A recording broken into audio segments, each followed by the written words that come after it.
നമസ്കാരം, ഞാൻ ഡോക്ടർ ഭാഗ്യ, Q&B health കെയറിലെ Ayurveda ഡോക്ടറാണ്.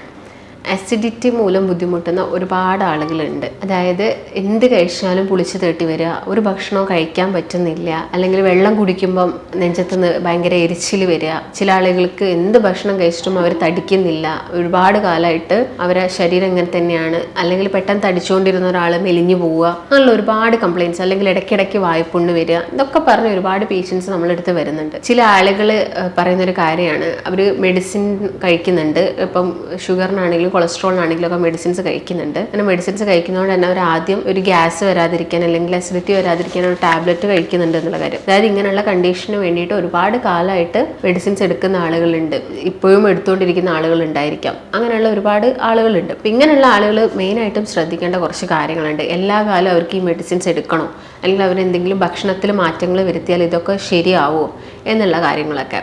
അപ്പം ആദ്യം തന്നെ നമ്മൾ മനസ്സിലാക്കേണ്ടത് ആസിഡിനെ കുറിച്ചിട്ടാണ്. നമ്മുടെ വയറ്റിലുള്ള ആസിഡിൻ്റെ മൂല്യം എന്താണെന്ന് നമ്മൾ മനസ്സിലാക്കണം. അപ്പോൾ ആസിഡ് എന്താണെങ്കിലും വേണം നമുക്ക്, അല്ലെ നമ്മൾ കഴിക്കുന്ന ഭക്ഷണമൊക്കെ ഡൈജഷൻ നടക്കാനും ആ ദഹനം പ്രോപ്പർ ആവാനൊക്കെ ആസിഡ് എന്തായാലും നമ്മൾ ബോഡിയിൽ ആവശ്യമാണ്. അപ്പോൾ നമുക്കറിയാം ഇത് കൂടുതലായിട്ടുള്ളത് നമ്മുടെ സ്റ്റൊമക്കിലാണ്. അപ്പോൾ നമ്മൾ കഴിക്കുന്ന ഭക്ഷണം നമ്മുടെ സ്റ്റൊമക്കിൽ എത്തിയിട്ട് ബാക്കിയുള്ള ഡൈജഷൻ നടക്കുന്നത് സ്റ്റൊമക്ക് വെച്ചിട്ടാണ്, പിന്നീട് അത് വൻകുടലിലാണ് എത്തുന്നത്. അപ്പം ആ ഒരു പ്രോപ്പറായിട്ടുള്ള ഡൈജഷൻ നടക്കണമെങ്കിൽ ഈ ആസിഡിന് അതിൻ്റെതായ രീതിയിലുള്ള pH കാര്യങ്ങളൊക്കെ മെയിൻറ്റെയിൻ ചെയ്ത് പോകണം. ഈ ആസിഡ് കുറഞ്ഞാലും പ്രശ്നമാണ്, ആസിഡ് കൂടിയാലും പ്രശ്നമാണ്. ചില പേഷ്യൻസ് പറയുന്നൊരു കാര്യമാണ്, ഞാൻ നേരത്തെ പറഞ്ഞ പോലെ തന്നെ എന്ത് ഭക്ഷണം കഴിച്ചിട്ടും തടിക്കുന്നില്ല, അതുപോലെ തന്നെ ഇടയ്ക്കിടയ്ക്ക് വായ്പുണ്ണ് വരുന്നു, ചില ആളുകൾക്ക് വെള്ളം കുടിക്കുമ്പോൾ നെഞ്ചിന് ഭയങ്കര എരിച്ചിൽ വരുന്നു എന്നുള്ള കാര്യമൊക്കെ. അത് ചിലപ്പോൾ ഒരു പക്ഷേ ഹൈപ്പർ അസിഡിറ്റി മൂലമായിരിക്കും, ആസിഡ് കൂടിയതുകൊണ്ടായിരിക്കാം. എന്നാൽ ചില ആളുകൾ പറയുന്നത് എന്താ, ഭക്ഷണം കഴിച്ചു കഴിഞ്ഞാൽ അത് ദഹിക്കാൻ ഒരുപാട് സമയം എടുക്കുന്നു, കഴിച്ച പാടെ ഭയങ്കര ഹെവിനെസ് ഫീൽ ആവുന്നു, വയറ് വീർത്തിരിക്കുന്നു എന്നുള്ള കാര്യങ്ങളൊക്കെ പറയാറുണ്ട്. അത് പക്ഷെ ഒരു മൂലം എന്തായിരിക്കാം, ഹൈപ്പോ അസിഡിറ്റി എന്ന് പറഞ്ഞ ഒരു കണ്ടീഷനായിരിക്കാം. അപ്പോൾ നമുക്ക് ഏത് കണ്ടീഷനാണ് നമുക്ക് സിംറ്റംസിലൂടെ തന്നെ മനസ്സിലാക്കാൻ സാധിക്കും ഇതിലേതാണ് നമുക്കുള്ളതെന്ന്. അപ്പോൾ ഇങ്ങനെ ഹൈപ്പർ അസിഡിറ്റിയും ഹൈപ്പോ അസിഡിറ്റിയും ഒക്കെ ഉണ്ടാവാനുള്ളൊരു മെയിൻ റീസൺ എന്ന് പറഞ്ഞാൽ ഒന്നാമത് നമ്മുടെ ഗട്ട് ഹെൽത്ത് പ്രോപ്പർ അല്ലാത്തതുകൊണ്ടാണ്. അവിടെ നല്ല ബാക്ടീരിയസ് ഇല്ല, അതിന് പകരം എച്ച് പൈലോറി പോലുള്ള ചീത്ത ബാക്ടീരിയസ് ആണ് കൂടുതലുള്ളതെങ്കിൽ അതിൻ്റെ ഒരു മെയിൻ പ്രശ്നം ഗട്ട് ഹെൽത്ത് നന്നാവാത്തതുകൊണ്ടാണ്. അതുപോലെ തന്നെ നമ്മളപ്പം കേസ് നോക്കുകയാണെങ്കിൽ നമ്മുടെ ഒരു ദഹനം പ്രോപ്പർ ആയാൽ ഒരുവിധം അസുഖങ്ങളൊന്നും നമുക്ക് വരില്ല എന്ന് പറയും. ഈ ദഹനത്തിനെ തന്നെ നമ്മുടെ വയസ്സാണെങ്കിലും അല്ലെങ്കിൽ നമ്മുടെ ഒരു മെൻ്റൽ സ്റ്റാറ്റസ് ആണെങ്കിലും അതുപോലെ തന്നെ നമ്മുടെ ആരോഗ്യാവസ്ഥയൊക്കെ നമ്മുടെ ദഹനത്തിനെ ഡിപ്പെൻഡ് ചെയ്യുന്നുണ്ട്. അപ്പം ഇതൊക്കെ എപ്പോഴും ഇപ്പോൾ പ്രായം കൂടുന്നതിനനുസരിച്ച് ചിലപ്പോൾ നമുക്ക് അസുഖങ്ങളും കാര്യങ്ങളൊക്കെ കൂടാനുള്ള ചാൻസസ് ഉണ്ട്. കാരണം നമ്മുടെ ബോഡി ചിലപ്പം വീക്കായിക്കൊണ്ടിരിക്കുന്നത് കൊണ്ടാണ്. അതാണ് ചില ആളുകൾക്ക് പ്രായമാകുന്ന സമയത്ത് വല്ലാത്ത ഗ്യാസിൻ്റെ ഇറിറ്റേഷൻ ഉണ്ടാവും നമുക്ക്. അതായത് ഒരു പ്രായമുള്ള ആളുകളൊക്കെ വല്ലാതെ എന്ത് കഴിച്ചാലും അവർക്ക് ഇങ്ങനെ ഗ്യാസ് ഇങ്ങനെ പോവുക, ഒന്നെങ്കിൽ കീശ്വാസമായിട്ട് പോവുക, അല്ലെങ്കിൽ വായിലൂടെ പോകുന്നതൊക്കെ നമ്മൾ ശ്രദ്ധിക്കാറുണ്ട്. അപ്പോൾ ഇതൊക്കെ നമ്മുടെ ഏജിനെ റിലേറ്റ് ചെയ്തിട്ടുമാണ് ഉള്ളത്. പിന്നെ മെയിനായിട്ടും ഇത് രണ്ട് രീതിയിൽ വരാം. അസിഡിറ്റി ഇപ്പം അക്യൂട്ടായിട്ടും കണ്ടുവരുന്നിട്ടുണ്ട്, അതുപോലെ തന്നെ ക്രോണിക് ആയിട്ട് അസിഡിറ്റി ഉള്ള ആളുകളുണ്ട്. അക്യൂട്ട് എന്ന് പറയുമ്പോൾ നിങ്ങൾ പെട്ടെന്ന് എന്തെങ്കിലും സ്റ്റീറോയിഡ്സോ അങ്ങനെയുള്ള എന്തെങ്കിലും മെഡിസിൻസ് എടുത്തിട്ട് ആ ഒരു അസിഡിറ്റീൻ്റെ ബുദ്ധിമുട്ട് വരുന്ന ആളുകളുണ്ട്. ക്രോണിക് എന്ന് പറയുമ്പോൾ ഒരുപാട് കാലമായിട്ട് നിങ്ങൾക്ക് ഇങ്ങനെ വന്നിട്ട് നമ്മുടെ സ്റ്റൊമക്ക് ലൈനിങ്ങിലൊക്കെ ചെറിയ ചെറിയ പ്രശ്നങ്ങളൊക്കെ വരുന്നത് പിന്നീട് അൾസറായിട്ട് മാറാറുണ്ട്. നമ്മൾ ഒരുപാട് കേൾക്കുന്നൊരു കാര്യമാണ്, അസിഡിറ്റി വന്നു കഴിഞ്ഞാൽ അത് ആദ്യം തന്നെ അതിൻ്റെ ട്രീറ്റ്മെൻറ്റും കാര്യങ്ങളും എടുക്കണം, പിന്നീട് അത് അൾസറിൽ എന്ന് പറഞ്ഞൊരു സ്റ്റേജിലോട്ടൊന്നും പോവാതെ നോക്കണം എന്നൊക്കെ എല്ലാവരും പറയുന്നത് കേൾക്കാറുണ്ട്. അപ്പം നിങ്ങൾ എന്താണെങ്കിലും ഇങ്ങനെയുള്ള ബുദ്ധിമുട്ടുകളൊക്കെ വരുന്നുണ്ടെങ്കിൽ അത് ശ്രദ്ധിക്കുക, നമ്മുടെ ഭക്ഷണത്തിൽ ഒരുപാട് മാറ്റങ്ങൾ വരുത്താൻ വേണ്ടിയിട്ട് നോക്കുക. ആദ്യം തന്നെ നിങ്ങൾ ശ്രദ്ധിക്കേണ്ട കുറച്ച് കാര്യങ്ങൾ എന്ന് പറയുന്നത്, ഫുഡ് കഴിക്കുന്നത് നന്നായിട്ട് ചവച്ചരച്ച് കഴിക്കുക. നിങ്ങൾ കഴിക്കുന്ന ഭക്ഷണം നന്നായിട്ട് ചവച്ചരച്ച് കഴിക്കുക.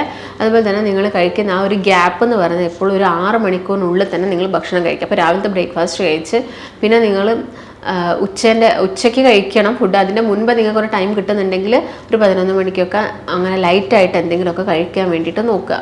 അതായത് ഈ നോൺ വെജ് ഐറ്റംസ് അല്ലെങ്കിൽ വറുത്ത ഐറ്റംസ് അങ്ങനെയുള്ളതൊക്കെ മാക്സിമം കുറച്ചിട്ട് ഹെൽത്തി ആയിട്ടുള്ള ഭക്ഷണം നന്നായിട്ട് കഴിക്കാൻ വേണ്ടിയിട്ട് നോക്കുക.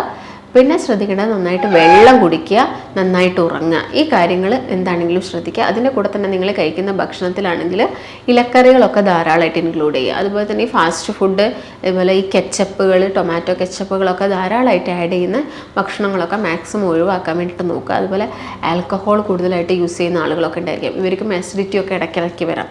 ഇങ്ങനെയുള്ള ആളുകളൊക്കെ ശ്രദ്ധിക്കുക. അതുപോലെ തന്നെ നിങ്ങളുടെ ഭക്ഷണത്തിൽ നന്നായിട്ട് പ്രോബയോട്ടിക്സ് ആണ് ഇൻക്ലൂഡ് ചെയ്യേണ്ടത്. തൈരാണെങ്കിലും മോരാണെങ്കിലും വലിയ പുളി പുളിയില്ലാത്ത ഒരു ചെറിയ പുളിയോട് കൂടിയുള്ള തൈരും മോരൊക്കെ ഇൻക്ലൂഡ് ചെയ്യുക. പഴങ്കഞ്ഞി തലേദിവസം രാത്രി ചോറ് വെള്ളത്തിലിട്ട് വെച്ചിട്ട് പിറ്റേ ദിവസം രാവിലെ എടുക്കുന്ന പഴങ്കഞ്ഞിയൊക്കെ നമ്മുടെ ഗട്ട് ഹെൽത്ത് ഇമ്പ്രൂവ് ചെയ്യാൻ വേണ്ടിയിട്ട് ഹെൽപ്പ് ചെയ്യും. അതുപോലെ തന്നെ നിങ്ങൾ ഭക്ഷണം കഴിച്ച പാടെ തന്നെ വെള്ളം കുടിക്കുന്ന ആളുകളുണ്ടായിരിക്കും. അതുപോലെ തന്നെ ഭക്ഷണം കഴിച്ച പാടെ പോയിട്ട് കുളിക്കുന്ന ആളുകളുണ്ടായിരിക്കും. ഇങ്ങനെയുള്ള സമയത്തൊക്കെ നമ്മൾ ആസിഡിൻ്റെ ആ ഒരു pH ബാലൻസ് നഷ്ടപ്പെടുകയാണ് ചെയ്യുക. അപ്പോൾ അങ്ങനെയുള്ള കാര്യങ്ങളൊക്കെ ശ്രദ്ധിക്കുക. അതുപോലെ തന്നെ നിങ്ങൾ വിരുദ്ധമായിട്ടുള്ള ആഹാരങ്ങൾ മാക്സിമം കുറയ്ക്കാൻ വേണ്ടിയിട്ട് നോക്കുക. അതായത് പുളിയുള്ള ഫ്രൂട്ട്സും പാലും കൂടി എടുക്കുന്നത്, അതുപോലെ നോൺ വെജ് ഐറ്റംസും തൈര് ഒക്കെ മിക്സ് ചെയ്ത് കഴിക്കുന്നതൊക്കെ മാക്സിമം ഒഴിവാക്കുക. ഇങ്ങനെ അസിഡിറ്റി പോലുള്ള പ്രശ്നങ്ങൾ ചില ആളുകളിൽ ഇങ്ങനെ വിരുദ്ധമായിട്ടുള്ള ആഹാരങ്ങൾ കഴിക്കുന്ന സമയത്ത് ഉണ്ടാകാനുള്ള ചാൻസസ് കൂടുതലാണ്. അതുപോലെ തന്നെ നിങ്ങൾ ഫ്രിഡ്ജിൽ വെച്ചൊക്കെ ഭക്ഷണം ഒരുപാട് കാലം, അതായത് ഒരാഴ്ചത്തോളമൊക്കെ ഒരു ഭക്ഷണം തന്നെ ഫ്രിഡ്ജിൽ വെച്ച് വീണ്ടും വീണ്ടും ചൂടാക്കി കഴിക്കുന്നൊക്കെ ഉണ്ടെങ്കിൽ ആ ശീലമൊക്കെ മാക്സിമം ഒഴിവാക്കുക. അതുപോലെ തന്നെ തണുത്ത ഭക്ഷണമല്ല, എപ്പോഴും ഭക്ഷണത്തിന് ഒരു ചെറിയ ചൂടോട് കൂടിയിട്ട് തന്നെ ആ ഒരു ഫ്രഷ്നെസ്സിൽ ആ ഒരു ഫുഡ് കഴിക്കാൻ വേണ്ടിയിട്ട് നോക്കുക. അതുപോലെ തന്നെ ഈ സോഫ്റ്റ് ഡ്രിങ്ക്സുകളൊക്കെ മാക്സിമം കുറയ്ക്കുക തന്നെ ചെയ്യുക. ഈ അസിഡിറ്റി എന്ന് പറഞ്ഞൊരു പ്രശ്നം വീണ്ടും വീണ്ടും കൂടി വരികയുള്ളൂ. ഇതിൻ്റെ അകത്ത് ആഡ് ചെയ്യുന്നത് ഷുഗറാണ്. അപ്പം നമുക്ക് ആ ഷുഗർ ഇങ്ങനെ ഹീറ്റ് ചെയ്ത് ഉണ്ടാക്കുന്ന കാര്യങ്ങളൊക്കെ നമ്മൾ മാക്സിമം നമ്മുടെ ഡയറ്റിൽ നിന്ന് ഒഴിവാക്കണം.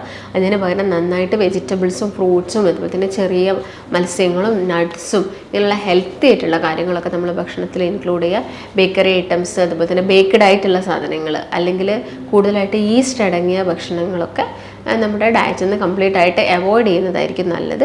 അല്ലാത്ത ഹെൽത്തി ആയിട്ടുള്ള കാര്യങ്ങളൊക്കെ അസിഡിറ്റി ഉള്ള ആളുകളാണെങ്കിൽ കഴിക്കാൻ വേണ്ടി, ഇപ്പോൾ രാവിലെയൊക്കെ ബ്രേക്ക്ഫാസ്റ്റ് കഴിക്കുകയാണെങ്കിൽ നോർമലി നമ്മുടെ വീടുകളിൽ എന്താണോ ഉണ്ടാക്കുന്നത്, ദോശ, ഇഡ്ഡലി അങ്ങനെയുള്ള കാര്യങ്ങളൊക്കെ നമുക്ക് നമ്മുടെ ഭക്ഷണത്തിൽ ഇൻക്ലൂഡ് ചെയ്യാം.